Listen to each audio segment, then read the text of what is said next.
Hello दोस्तों, welcome back to my YouTube channel. दोस्तों, आज हम बात करते हैं एक बहुत ही शानदार और एक सबसे अच्छा चैप्टर जो आपका है राइटिंग। राइटिंग आप समझिएगा, आर्टिकल राइटिंग जो होता है ये आपका कितने नंबर का होता है? 10 नंबर का होता है। समझिए कितने नंबर का होता है? 10 नंबर का होता है। मेरे भाई एक चीज़ ध्यान रखना, अब 10 नंबर का क्वेश्चन आपको ऐसे नहीं जाने देना है। तो आज हम लोग देखते हैं कैसे आपको सॉल्व करना है 10 नंबर का क्वेश्चन। सबसे पहले समझिए, आपका ये जैसे समझ लीजिए आपका ये सेक्शन डाल दे रहा है। क्या डालना है आपको? सेक्शन। यहाँ पर हमने डाल दिया, क्या डाल दिया? सेक्शन। जैसे मैं लिखा हूँ मेरे भाई वैसे ही आपको लिखना है और इसमें और कोई भी चेंजिंग नहीं करना है। इतना समझ में आया? अब ध्यान दीजिएगा, सबसे पहले आपको अपनी कॉपी मिलेगी, आप लोग रोल नंबर अपना हर चीज़ भर लीजिएगा। भरने के बाद आपको क्या करना है, अब आपको जो आप लोग कर रहे हो इसको आराम से लिखिएगा। ध्यान दीजिएगा इसमें कोई गलती ना हो, कट पिट ना हो। बस आपका जो आप जो भी कुछ लिखो उसमें कट पिट ना हो। थोड़ी थोड़ा गलती हो रहा है, छोड़ दो उसको, कोई दिक्कत नहीं है, क्योंकि उतना नहीं ध्यान देंगे। अगर आप उसमें कट पिट कर दो तो समझ जाएंगे हाँ ये आपका मतलब ये गलती दिख रहा है, गलती आ जाएगा उसमें। समझ रहे हैं? अब देखिए सेक्शन बी, सबसे पहले हम डाल दिएंगे यहाँ पे सेक्शन बी। उसके बाद आपको ऐसे जैसे मैं लिखा हूँ सेम टू सेम ऐसे आपको अपने बोर्ड में लिखना है। ठीक है, सेक्शन बी लिखिएगा राइटिंग। राइटिंग डालने के बाद आप लिखिए question answer number. Question answer number कौन सा है? 2 का पहला है, मतलब ए है। ठीक है, अब आपको जो ये बहुत ही कई बार आ चुका है ये topic, the pollution problem in India. Of नहीं होगा यहाँ पे, क्या होगा? In India. क्या होगा? In India. ठीक है, the pollution problem in India. ठीक है, अब सबसे पहले आपको क्या करना है मेरे भाई, आपको इंट्रोडक्शन, सबसे पहले आपको इंट्रोडक्शन लिखना है। ठीक है, अब इंट्रोडक्शन डालने के बाद लिखिएगा pollution is very various problem this days. जो पोल्यूशन है इस समय क्या है? वेरियस प्रॉब्लम है इन दिनों। It is very harmful for human being. यह ह्यूमन बींग के लिए क्या है? हार्मफुल है। अब देखते हैं कितने प्रकार के होते हैं, how many other types of pollution. तो काइंड ऑफ पोल्यूशन। ठीक है, सबसे पहले हम लोग हेडिंग डालेंगे क्या? Kind of pollution. तो ठीक है, इसके आगे लिखेंगे हम लोग these are mainly 3 kinds of pollution. Mainly मुख्यतः कितने प्रकार के होते हैं? 3 प्रकार के पोल्यूशन होते हैं। पहला हो गया एयर पोल्यूशन, दूसरा हो गया वाटर पोल्यूशन, तीसरा हो गया नॉइस पोल्यूशन। समझ में आया इतना? अब आगे देखिए, कॉज ऑफ पोल्यूशन, पोल्यूशन के कारण। Mills and vehicles, mills and vehicles pure smoke into the air, दस एयर इज पोल्यूटेड। इस प्रकार के जो एयर होते हैं क्या होता है? पोल्यूटेड होता है। The car is polluted, the car is मतलब जो कार से जो वायु निकलती है वो पोल्यूटेड होता है। The waste material of factories, जो फैक्ट्रीज की जो वेस्ट मटेरियल होते हैं उसके द्वारा होता है। डम्प्स मतलब कूड़ा होता है, into into into the reverse and pure water is polluted.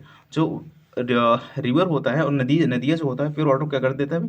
Polluted कर देता है। इसके द्वारा यहाँ पे समझिए मटेरियल जो हो गया, फैक्ट्रीज हो गया, डम्प्स हो गए, कूड़े क्या कर देते हैं? ऐसा होता है ना कि नदियों में बहा देते हैं। इस प्रकार के डंप हो गया, फैक्ट्री जो होता है ना, फैक्ट्री के जो डंप होते हैं, उसके बाद मटेरियल जो वेस्ट मटेरियल होते हैं वो लोग क्या करते हैं? यहाँ रिवर में क्या करते हैं? बहा देते हैं। तो इससे क्या होता है आपका ये वाटर क्या होता है? पोल्यूटेड हो जाता है। गंगा रिवर आपकी क्या हो जाती है? पोल्यूटेड हो जाती है। समझ में आया था? अब आगे देखिए इफेक्ट। इफेक्ट मतलब प्रभाव। इसके प्रभाव क्या होते हैं? This we see that there is polluted everywhere. इस प्रकार 10 मतलब इस प्रकार, वी मतलब हम, सी मतलब देखते हैं, that there is pollution anywhere. आप लोग ऐसा पोल्यूशन कहीं पर भी देख सकते हैं। The environment has become unfit for living due to pollution. जो इन्वायरमेंट है आपका, जो वातावरण है वो अनफिट हो गया है फॉर लिविंग, रहने के लिए, ड्यू टू पोल्यूशन, पोल्यूशन की वजह से। ठीक है, our life is affected. Our life, हमारी जो जीवन है, हमारी जो जीवन है क्या है? इफेक्टेड है। It cause many many fatal मतलब होता है गंभीर डिजीज। ठीक है, like TB, cancer, asthma and eye flu. Noise pollution is harmful. समझिए, पहला क्या हो गया आपका? टीबी हो गया, एक बीमारी है। कैंसर भी एक बीमारी है। अस्थमा एक बीमारी है।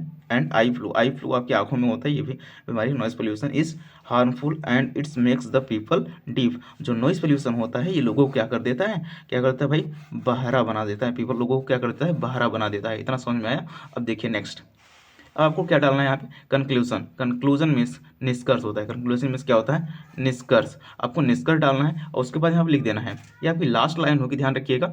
और यहाँ पर भी जितनी भी चीज़ें हैं आप लोग जैसे मैं लिखा हूँ सेम टू सेम ऐसे आपको अपने अपने बोर्ड कॉपी में लिखना है, इसमें कोई चेंजिंग नहीं करना चाहिए। देखो यहाँ पर कोई भी गलतियाँ नहीं हुई है, बीच बीच में देख रहे हो कहीं पर भी कोई गलती नहीं हुई है। ऐसे मेरे भाई आराम से लिखिएगा, वहाँ पे इतना आपके पास टाइम होता है कि आप लोग आराम से लिख सकते हो। इतना समझ में आया।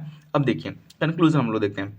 Government is doing a lot of work, सरकार जो है क्या कर रही है, लॉट ऑफ वर्क कर रही है, फाइट अगेंस्ट पोल्यूशन, किसके खिलाफ, पोल्यूशन के खिलाफ। वी होप दैट, हम आशा करते हैं, this problem will be solved very soon, यह प्रॉब्लम जो है क्या होगा, जल्द ही जल्द ही क्या हो जाएगा, सॉल्व हो जाएगा। आशा करते हैं आपको ये वीडियो पसंद आई होगी और आशा करेंगे अगर आप लोग वास्तव में अगर आप अपने बोर्ड में नंबर पाना चाहते हो तो आप लोग इस चैनल को सब्सक्राइब करिए और लाइक करिए। आई होप आपको यह वीडियो अच्छा लगेगा, तो अच्छा लगा होगा। और आप लोग यहाँ पे जितनी भी चीज़ें मैं आपको बताऊंगा अभी आप समझिए कि पूरा ये बोर्ड में सेम टू सेम आएगा। ये जो मैं आपको क्वेश्चन बताऊँ कई बार ये बोर्ड एग्जाम में आ चुका है मेरे भाई। जितनी भी देखो मैंने आपको जैसे ना जितना भी चीज़ें बताया था ना, यहाँ पे सेक्शन राइटिंग, सेक्शन पहले सबसे पहले क्या डालना, सेक्शन डालना है, राइटिंग डालना है, उसके बाद क्या करना है, द पोल्यूशन प्रॉब्लम डालना है। इतना समझ में आया। चलिए चैनल को सब्सक्राइब करिएगा, लाइक करिएगा और आशा करते हैं आपको ये वीडियो अच्छा लगा होगा। थैंक यू, धन्यवाद।